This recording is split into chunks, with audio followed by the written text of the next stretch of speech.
આ દાડમમાં આપણે ઇથ્રેલ માર્યા પછી 95% જેવી પત્તી આવી જાય છે, તો આમાં આપણે હવે દવાનો બીજો સ્પ્રે કરવાનો છે।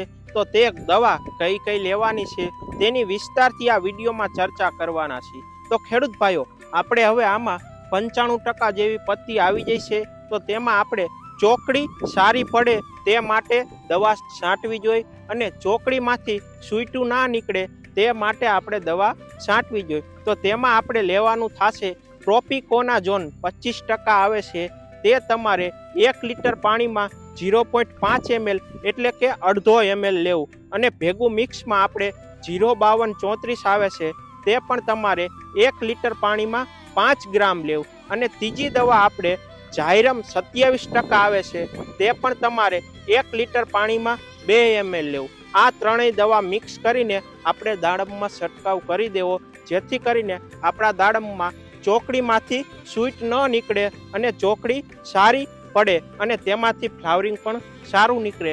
તેના માટે આ રાઉન્ડ ખૂબ જ અગત્યનો હોય છે અને આ વિડીયો બીજા ખેડૂત મિત્રોને પણ શેર કરજો, જેથી કરીને બીજા ખેડૂત મિત્રોને પણ યોગ્ય માહિતી મળી રહે અને અમારું ઇન્સ્ટાગ્રામ આઈડી અને ફેસબુક આઈડીને ફોલો કરજો। નમસ્કાર।